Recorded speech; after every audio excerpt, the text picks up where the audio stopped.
नमस्कार जी राजस्थान पर आपनो राजस्थान आप देख रहे हैं। आपके साथ में हूं चारुल शर्मा। पूर्व मुख्यमंत्री अशोक गहलोत शनिवार को जोधपुर दौरे पर थे। सर्किट हाउस में उन्होंने आमजन की जन सुनवाई की और लोगों की समस्याएं सुनी।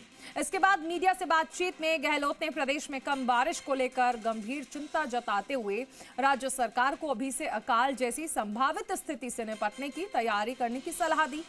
इसके साथ ही उन्होंने कानून व्यवस्था से लेकर रुके हुए विकास कार्य, सरकारी भुगतान, पेंशन, जोधपुर के अधूरे प्रोजेक्ट्स के साथ ही नीट पेपर लीक आंदोलन सहित कई मुद्दों पर प्रदेश सरकार पर हमला बोला।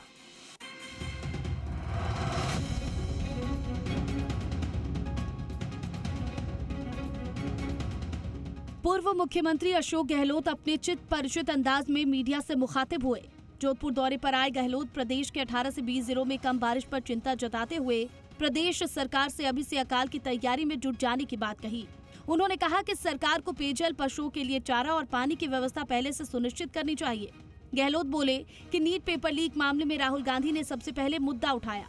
सरकार ने छात्रों से किए वादे पूरे नहीं किए। गहलोत बोले, वादा निभाइए, नहीं तो देश का युवा सरकार को माफ नहीं करेगा। उन्होंने कहा कि संकट आने के बाद नहीं बल्कि पहले से प्रबंधन करना ही सुशासन की पहचान है। उन्होंने अपने मुख्यमंत्री कार्यकाल का उल्लेख करते हुए कहा कि उन्होंने 4 बार अकाल जैसी परिस्थितियों का सामना किया है और उस समय बेहतर प्रबंधन के कारण पूरे देश में राजस्थान की सराहना हुई थी। उन्होंने कहा कि उस दौर में काम के बदले अनाज जैसी योजनाओं के जरिए हर जरूरतमंद तक रोजगार और खाद्यान्न पहुँचाया गया। प्रशासन को निर्देश थे कि कोई भी व्यक्ति भूखा नहीं सोए और कर्मचारी घर घर जाकर जरूरतमंदों तक राहत पहुँचाएं। उन्होंने कहा कि अगर प्रदेश की जनता के हित में केंद्र से मदद मांगनी पड़े तो इसमें कोई शर्म की बात नहीं।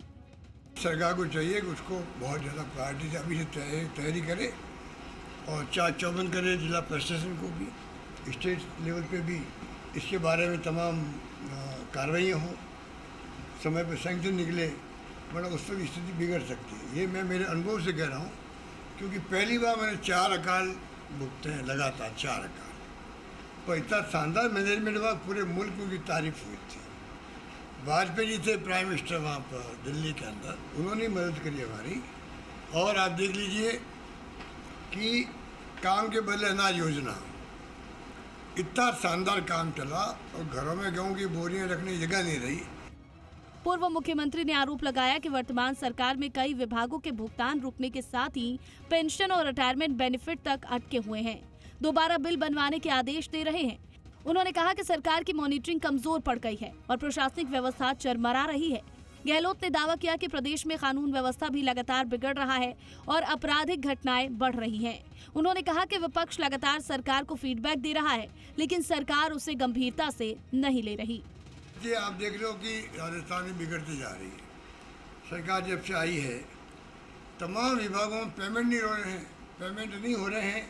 आप सोच सकते हो, तमाम विभागों में नहीं हो रहे हैं, पेंशन टाइम पे नहीं मिल रही है। 31 मार्च तक जो निकली थी सैंक्शन, उन सैंक्शन निकलने के बाद में तमाम पेमेंट रोक दिए गए वहाँ पर, और वहाँ पर बिल बनाओ, मैंने पूरा प्रोसेस करो, सिर्फ इसलिए डिले करो पेमेंट को। तो आप कल्पना कीजिए कि कितने लोग दुखी होंगे, कोई कल्पना नहीं कर सकता। जोधपुर के विकास कार्यों का उल्लेख करते हुए गहलोत ने कहा कि शहर में कई महत्वपूर्ण परियोजनाओं के भवन बनकर तैयार हैं, लेकिन उनका संचालन शुरू नहीं हो पाया। उन्होंने स्पोर्ट्स इंस्टीट्यूट, लाइब्रेरी और अन्य परियोजनाओं का जिक्र करते हुए कहा कि भवन तो तैयार है, लेकिन खिलाड़ियों के लिए कोच, उपकरण और आवश्यक सुविधाएं उपलब्ध नहीं। हॉस्टल बनने के बावजूद विद्यार्थियों को बाहर रहना पड़ रहा है। उन्होंने कहा कि इस संबंध में उन्होंने स्वयं मुख्यमंत्री से चर्चा की थी, लेकिन अब तक कोई ठोस प्रगति नहीं हुई। उन्होंने अपनी सरकार की योजनाओं का जिक्र करते हुए कहा कि शिक्षा, स्वास्थ्य और सामाजिक सुरक्षा के क्षेत्र में उनकी सरकार ने ऐतिहासिक काम किए। चिरंजीवी योजना के माध्यम से इलाज और ऑपरेशन का खर्च सरकार ने वहन किया और सामाजिक सुरक्षा पेंशन का दायरा बढ़ाया। उन्होंने ये भी दावा किया कि आज भी लोग इस जन कल्याणकारी योजनाओं को याद करते हैं। जो तुम आप देख ही रहे हो, जो प्रोजेक्ट पूरे हो गए, 650 करोड़ रुपए का फिनटेक इंस्टीट्यूट बन गया वहाँ मंडोर रोड पे, नागौर रोड पे। लाइब्रेरी आपकी क्या क्या बार गिना है। स्पोर्ट इंस्टीट्यूट शानदार 90 करोड़ का, 2 करोड़ और खर्च होने उसमें।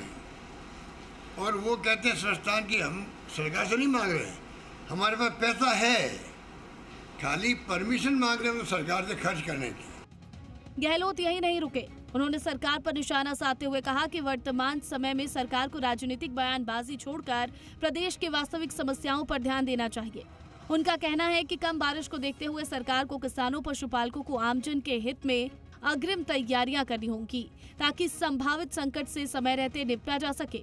यूं तो अशोक गहलोत को राजनीति का जादूगर माना जाता है।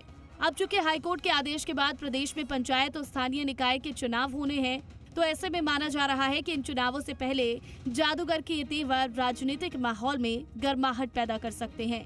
लोकेश ओला, जी मीडिया, जोधपुर।